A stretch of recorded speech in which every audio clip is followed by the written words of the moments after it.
परी का जादुई बुटीक। माँ, मैं कैसी लग रही हूँ? आहा, मेरी बेटी तो बिल्कुल राजकुमारी लग रही है। राजकुमारी। माँ, आप मेरा दिल रखने के लिए तो ऐसा नहीं कह रही हो ना? ओहो मेरी बेटी, तुम सच में बहुत सुंदर लग रही हो।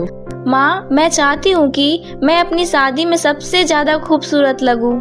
तुम बिल्कुल भी चिंता मत करो मेरी बेटी। शादी के दिन जो लहंगा तुम पहनोगी ना, उसे बनाने का आदेश मैंने दे दिया है। अच्छा, पर आपने ये आदेश किसे दिया माँ? और किसे? वही अपनी शाही दर्जी राम मनोहर लाल दास को। उससे अच्छा कपड़े भला कौन तैयार कर सकता है इस परीलोक में। ये बात तो है माँ, जहाँ एक तरफ परीलोक के राजमहल में राजकुमारी की शादी की तैयारियाँ चल रही थी, वहीं दूसरी तरफ परीलोक की दूसरी परी काजल अपनी हुनर को बस एक मौका मिलने का इंतजार कर रही थी। काजल ने बचपन में ही अपने माता पिता को खो दिया था और फिर अपना पेट पालने के लिए काजल ने सिलाई का काम सीखा। वक्त बीतने के साथ काजल का इस काम में खूब मन लगने लगा। खास बात ये थी कि पूरी परीलोक में राज परिवार के अलावा किसी को भी जादू करने का इजाजत नहीं थी। इसीलिए परी होने के बावजूद भी काजल पूरी मेहनत से सिलाई कढ़ाई का काम करती थी। उसी परीलोक में रामलाल दास नाम का एक लालची आदमी रहता था। वो राजमहल का पुराना दर्जी था और फिलहाल राजकुमारी की शादी की लहंगा उसी के पास तैयार हो रहा था। अरे ये क्या कर रहा है? मालिक, वो राजकुमारी के लहंगा में मोती लगा रहा हूँ। अरे पागल हो गया है क्या? ओहो, क्या करूँ मैं तेरा?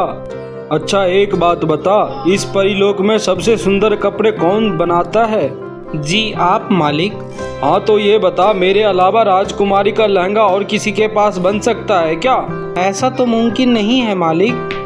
हाँ तो फिर तू बस इतना कर, फटाफट इस लहंगा का काम खत्म कर, फिर रानी परी का लहंगा भी तो बनाना है। और सुन मेरी बात, इतने सारे मोती लगाने की जरूरत नहीं है लहंगे में। जितना कम सामान लगाएगा उतनी लागत कम आएगी ना, बैल बुद्धि कहीं का। पर मालिक, इस लहंगे के लिए आपको तो ढेर सारी स्वर्ण मुद्राएं मिल रही है ना। फिर ये लहंगा कोई आम लहंगा तो नहीं है, इसे हमारी राजकुमारी जी अपनी शादी पर पहनने वाली है। तो मैंने सोचा कि बस यही तो दिक्कत है, तू सोचता बहुत है। सोचने का काम मेरा है और तेरा काम ये है कि जैसा मैंने बोला वैसा कर, समझा? या दूसरे तरीका से समझाऊं? अपने कारीगर विनोद को बुरी तरह से डांटकर रामलाल वहां से चला गया और तभी वहां पर काजल आई, जिसने रामलाल और विनोद की बात सुन ली थी। कैसे हैं काका? आओ आओ काजल बिटिया, अब हम तो ठीक हैं, तुम सुनाओ। मैं भी ठीक हूँ काका। अब बस यहाँ से गुजर रही थी तो सोचा कि आपसे मिलती हुई चलूं। वैसे काका, राजकुमारी के लहंगे में ये मोती बहुत सुंदर लग रहे हैं। वाह, सच में क्या कारीगरी की है आपने। बड़ा मन से बना रहा था इसे, लेकिन अब मैंने सब सुन लिया है काका। वैसे पता है, मैं भी सिलाई का काम कर लेती हूँ। अरे वाह, तुम क्या बना लेती हो काजल? जी वैसे तो सब कुछ बना लेती हूँ, लेकिन मुझे कोई बनाने के लिए कुछ देता ही नहीं है। इसी डर से कि कहीं कपड़ा खराब न काट दे। बस कुछ लोग हमारे पास कपड़े छोटे या बड़े करवाने आते हैं, रफू वगैरह कर देती हूँ। बस उतने में ही कलाकारी दिखाने की कोशिश करती हूँ। कोई बात नहीं काजल बिटिया, हिम्मत मत हारो, एक दिन तुम्हारा भी समय आएगा। काश ऐसा ही हो काका, और मैं भी कभी राजकुमारी के लिए कुछ सिल पाऊँ। तो इसमें देर किस बात की? तुम अभी भी राजकुमारी के लिए लहंगा तैयार कर सकती हो। क्या पता तुम्हारा लहंगा राजकुमारी जी को पसंद आ जाए और इसके बदले हमें इनाम दे।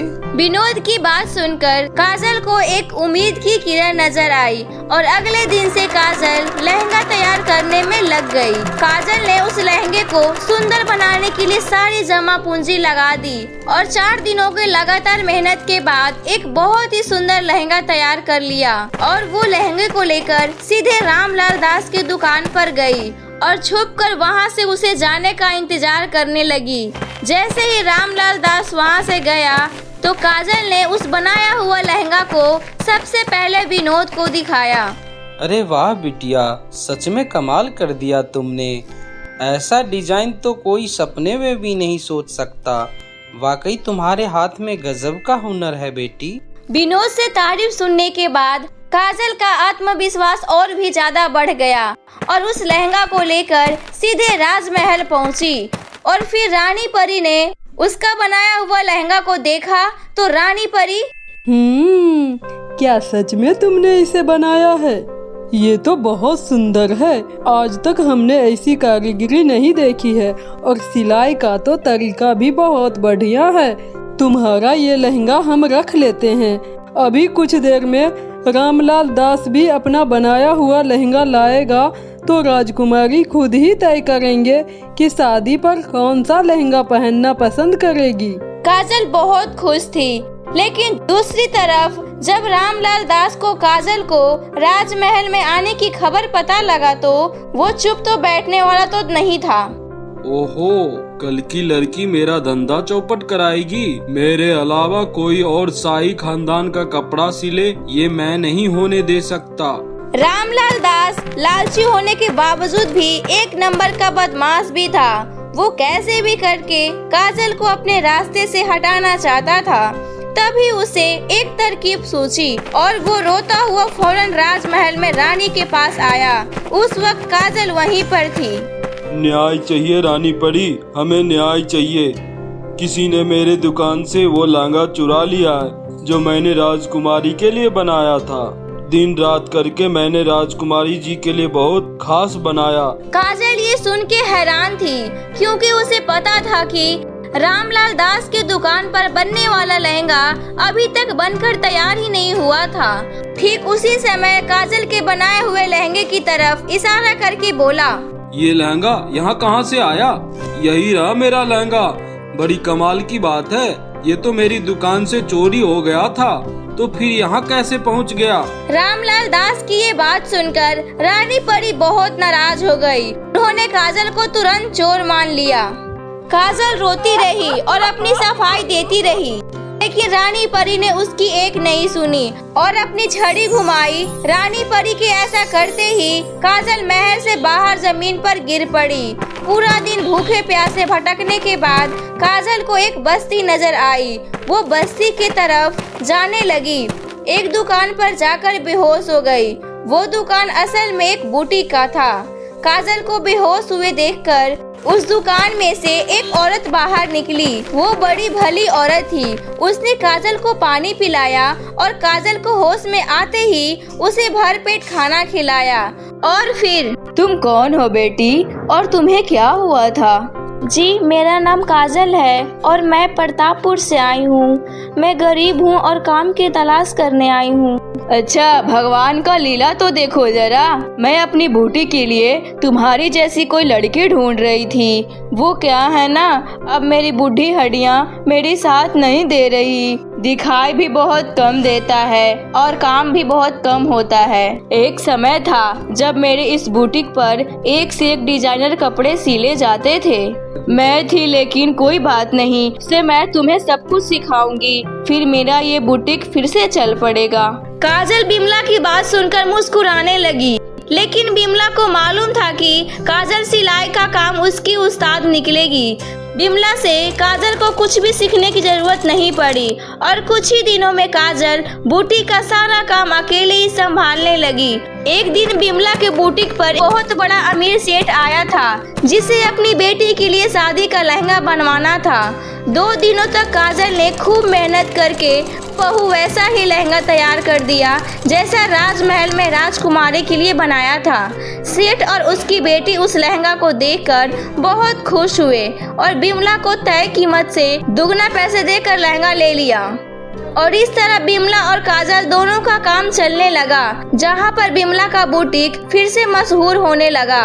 फिर एक दिन ही, अरे रानी परी, आपको मेरा प्रणाम।